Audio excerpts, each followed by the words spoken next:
सुप्रभात बच्चों, आज हम आपकी पाठ्य पुस्तक हिंदी के पाठ 6 का अध्ययन करेंगे जिसका शीर्षक है लिंग। तो चलिए पाठ को पढ़ते हैं और जानते हैं लिंग संबंधी शब्दों के बारे में कि ये क्या होते हैं, किस प्रकार से भाषा में इनका प्रयोग किया जाता है। पाठ को शुरू करते हैं और जानते हैं विस्तार पूर्वक सभी बातों को। पाठ 6 लिंग। नीचे दिए गए चित्रों को देखो। तो यहाँ पर बच्चों कुछ चित्र बनाए गए हैं, उनको हम ध्यानपूर्वक देखते हैं और समझने का प्रयास करते हैं। दादा, दादी, राजा और रानी, ये चित्र बने हुए हैं। उपयुक्त शब्दों में दादा और राजा से पुरुष जाति का और दादी तथा रानी से स्त्री जाति का बोध हो रहा है। व्याकरण में इन्हीं जाति बोधक शब्दों को लिंग कहते हैं। तो हमने अभी बच्चों 4 शब्द पढ़े थे, दादा, दादी, राजा, रानी। तो जो दादा और राजा हैं वो हमें बता रहे पुरुष जाति के बारे में, और जो दादी और रानी है वो हमें बता रहे स्त्री जाति के बारे में। तो जो ऐसे शब्द होते हैं जो हमें स्त्री या पुरुष जाति के बारे में बोध कराते हैं, उनकी जानकारी देते हैं, उन्हें लिंग कहा जाता है। तो जो इसकी परिभाषा होगी बच्चों वो होगी, जो शब्द पुरुष जाति या स्त्री जाति का बोध कराते हैं वे लिंग कहलाते हैं। अब आते हैं लिंग के भेद। तो लिंग के बच्चों 2 भेद होते हैं। 2 भेद कौन कौन से? पहला था क्या? पुल्लिंग, और दूसरा है हमारा स्त्रीलिंग। तो ये 2 भेद हैं, अब इनके बारे में पढ़ते हैं। पुल्लिंग शब्द किन्हें कहा जाता है? पुरुष या नर जाति का बोध कराने वाले शब्द पुल्लिंग कहलाते हैं। जैसे बालक, भाई, मटका, लुहार और मित्र आदि। ये किसका बोध करा रहे हैं? हमें पुरुष जाति का बोध करा रहे हैं, इसलिए ये पुल्लिंग है। अगला है हमारा स्त्रीलिंग। स्त्री या मादा जाति का बोध कराने वाले शब्द स्त्रीलिंग कहलाते हैं। जो हमें स्त्री, किसी महिला के बारे में बताते हैं, मादा जाति का बोध कराते हैं, वो स्त्रीलिंग है। जैसे बालिका, बहन, सुराही, लुहारिन और सखी आदि। ये क्या बता रहे हैं? हमें स्त्री जाति का बोध करा रहे हैं। अब है पुल्लिंग से स्त्रीलिंग बनाने के नियम। जब भी हम पुल्लिंग शब्दों को यानी कि पुरुष जाति वाले शब्दों को स्त्रीलिंग में परिवर्तित करते हैं, स्त्री जाति में बनाते हैं, तो उसके कुछ नियम होते हैं। तो चलिए उनको पढ़ते हैं। पुल्लिंग शब्दों को स्त्रीलिंग निम्न प्रकार से बनाया जाता है। सबसे पहला है इसमें पुल्लिंग शब्दों के अंतिम अ या आ को ई में बदलकर, यानी कि क्या है, जो पुल्लिंग शब्द हैं उनके अंत में अ आया हो या फिर आ आया हो, उसको हम ई में बदल देंगे, बड़ी वाली ई में बदलेंगे। ठीक है, जैसे तालिका के माध्यम से समझते हैं। यहाँ पर तालिका दी गई है इन शब्दों की, उससे पढ़ते हैं कि पुल्लिंग को हम स्त्रीलिंग में कैसे बदलेंगे।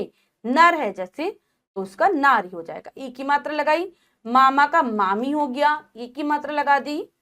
ऐसे ही दादा क्या हो गया? दादी। सखा, सखी, सखा का सखी, सब में हम ई की मात्रा लगाते जा रहे हैं। ब्राह्मण, ब्राह्मणी, गधा, गधी। अब है अगला जो हमारा नियम है वो है क्या? पुल्लिंग शब्दों के अंतिम अ को आ में बदल कर, यानी कि अ आया है अंत में, हम उसको आ में बदल देंगे। कैसे बदलेंगे? पुल्लिंग स्त्रीलिंग। बाल, बाला। आचार्य, आचार्या, आचार्य, आचार्य कर देंगे। वृद्ध है तो वृद्धा, छात्र है तो छात्रा, आदरणीय है तो आदरणीया, सुत, सुता। तो ये बदलाव होगा इनमें जब हम पुल्लिंग से स्त्रीलिंग में परिवर्तित करेंगे।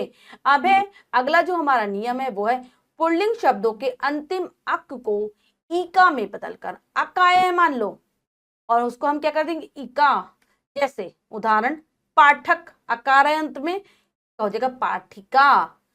सेवक, सेविका, गायक, गायिका, याचक, याचिका, बालक, बालिका, अध्यापक का अध्यापिका। ऐसे परिवर्तन होता है बच्चों अक का इका में। अब आता है अगला जो नियम है, उसके आधार पर क्या करना है हमें? पुल्लिंग शब्दों के अंतिम आ को इया करके, ये हमारा क्या आ रहा है? आ रहा है, और उसको हम कर देते हैं इया। जैसे गुड्डा, गुड़िया, डिब्बा, डिबिया। आ है इया कर रहे हैं, लोटा, लुटिया, बूढ़ा, बुढ़िया। अगला जो नियम है उसको पढ़ते हैं बच्चों। क्या है वो कि हमें क्या करना है, पुल्लिंग शब्दों के अंत में इन जोड़कर, जो भी पुल्लिंग शब्द आया है उसके अंत में हम इन जोड़ देंगे। जैसे तेली, तेलिन, नाग, नागिन, सांप, सापिन, बाघ, बाघिन, धोबी, धोबिन, माली, मालिन। हमेशा इन होता है, यानी कि छोटी ई वाला, छोटी ई आती है। ठीक है, ये ध्यान रखेंगे। इसके बाद हमारा अगला नियम है पुल्लिंग शब्दों के अंत में नी जोड़कर, पुल्लिंग शब्दों के अंत में हम नी जोड़ देते हैं। जैसे कैसे करेंगे, जैसे भील, भीलनी, शेर, शेरनी, ऊंट, ऊंटनी, ऊंट का हो जाएगा ऊंटनी, सिंह, सिंघनी, रीछ, रीछनी, स्वामी, स्वामिनी। ऐसे बदलाव करते हैं। इसके बाद जो हमारा अगला नियम है उसको पढ़ते हैं बच्चों। वो क्या है, पुल्लिंग शब्दों के अंत में आइन तथा आनी जोड़कर, आइन जोड़ना और हमें आनी जोड़ना है। ठीक है, कैसे जोड़ेंगे, करते हैं इसको भी। सबसे पहला है साहू, सहू आइन, लाला, ललाइन, देवर, देवरानी। ठीक है, या तो हमें आनी जोड़ रहे हैं या फिर आइन जोड़ना है। जेठ, जेठानी, सेठ, सेठानी, नौकर, नौकरानी। क्या जोड़ा है हमने, पुल्लिंग शब्दों के अंत में आइन या फिर आनी जोड़कर हमने इन नए शब्दों की रचना की है। अगला हमारा नियम है पुल्लिंग शब्दों के अंतिम मान को मति करके तथा वान को वति करके। मान अगर आया है तो हम उसको क्या कर देंगे, मति, और वान आया है तो वान को हम कर देंगे वति। जैसे क्या करते हैं हम, गुणवान है हमारा पहला शब्द, क्या है, गुणवान, इसको हमने करा गुणवती। पुत्रवान है पुत्रवती, भगवान है भगवती, धैर्यवान है धैर्यवती, रूपवान है तो रूपवती, बलवान है तो बलवती। ठीक है, अगर मान लो होता बुद्धिमान, अगर मान वाला बनाएंगे तो बुद्धिमान बुद्धिमती हो जाता। ठीक है, ऐसे करते हैं हम बदलाव। अब कुछ पुल्लिंग शब्दों के स्त्रीलिंग भिन्न होते हैं, कुछ के अलग ही होते हैं, अलग ही होते हैं, इनको हमें याद करना होता है। जैसे नेता, नेता का क्या होता है, नेत्री, मर्द, औरत, विदुर, विधवा, पति का होता है पत्नी, बेटा, बहू, वर का वधू। तो ये अलग होते हैं, बिल्कुल अलग है, इसका कोई नियम नहीं है, इसको आपको याद ही करना होता है। अगला है सदैव पुल्लिंग शब्द। कुछ बच्चों ऐसे शब्द भी होते हैं जो हमेशा पुल्लिंग रहते हैं, यानी कि हमेशा पुरुष जाति में ही रहते हैं। तो ऐसे शब्द क्या क्या हैं, जैसे पहला है हमारा देशों तथा नगरों के नाम। जितने भी देशों के नाम है, नगरों के नाम है, हमेशा पुल्लिंग में होते हैं। जैसे Bharat, Japan, England, London, Kanpur, Banaras, Lucknow आदि। अगला है दिन, महीने और वर्ष के नाम। जितने भी हमारे महीने होते हैं, दिनों के नाम होते हैं, वर्षों के नाम होते हैं, हमेशा पुल्लिंग होते हैं। सोमवार, मंगलवार, सितंबर, विक्रमी संवत आदि, ये सब पुल्लिंग में रहेंगे। अब आते हैं वृक्षों, फलों तथा फूलों के नाम। ये हमेशा क्या होते हैं, ये हमेशा रहते हैं पुल्लिंग में। जैसे आम, केला, सेब, कमल, गुलाब, गेंदा आदि। अब आते हैं ग्रहों के नाम।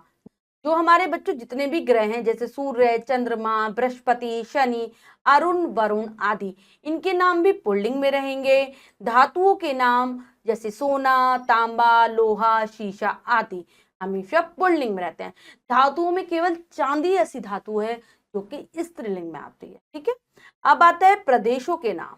जो हमारे प्रदेशों के नाम हैं, जैसे मध्य प्रदेश, उत्तर प्रदेश, राजस्थान, गुजरात आदि, हमेशा पुल्लिंग में रहते हैं। अनाजों के नाम, जो हमारे अनाजों के नाम है, जैसे बच्चों गेहूं, मटर, चावल, जौ, चना आदि, हमेशा पुल्लिंग में रहते हैं।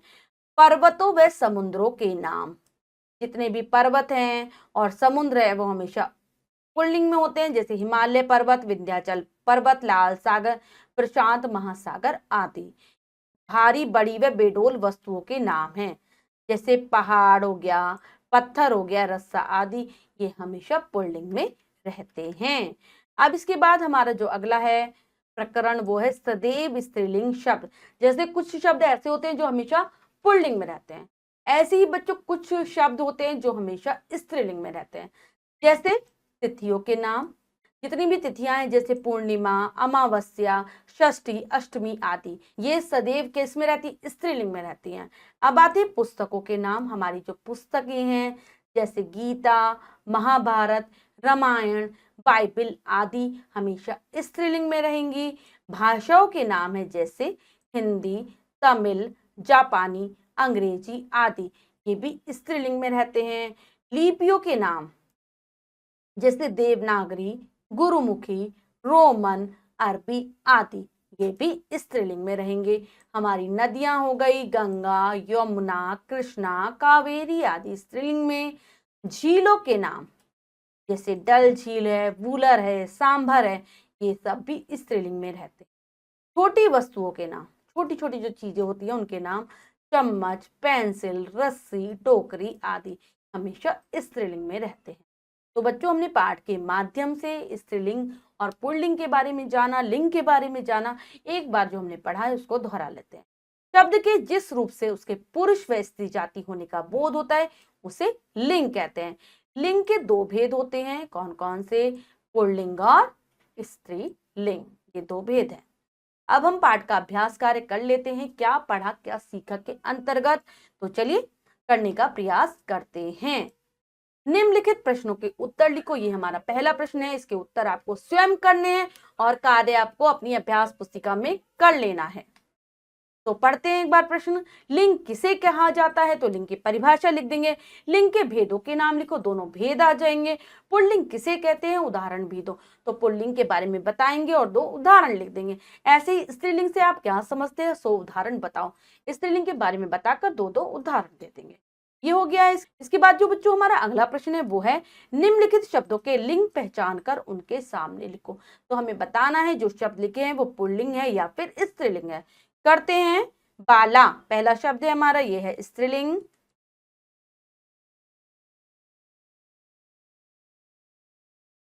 फिर है सास, ये भी स्त्रीलिंग है। पुरुष पुल्लिंग। चुलाहा पुल्लिंग। देवर पुल्लिंग। सुनार पुल्लिंग। गुड्डा पुल्लिंग।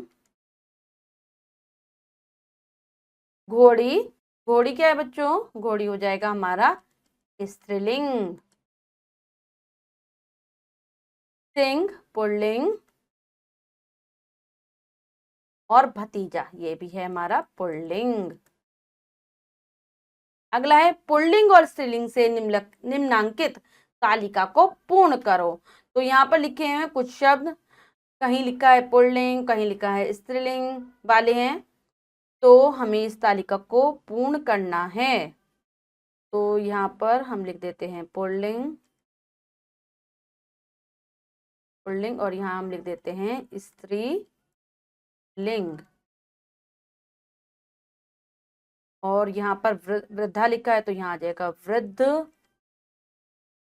युवक है तो क्या हो जाएगा, युवती। यहाँ पर भी ऐसे करेंगे, पुल्लिंग स्त्रीलिंग। नर नारी, भाई बहन। इसके बाद पुल्लिंग स्त्रीलिंग।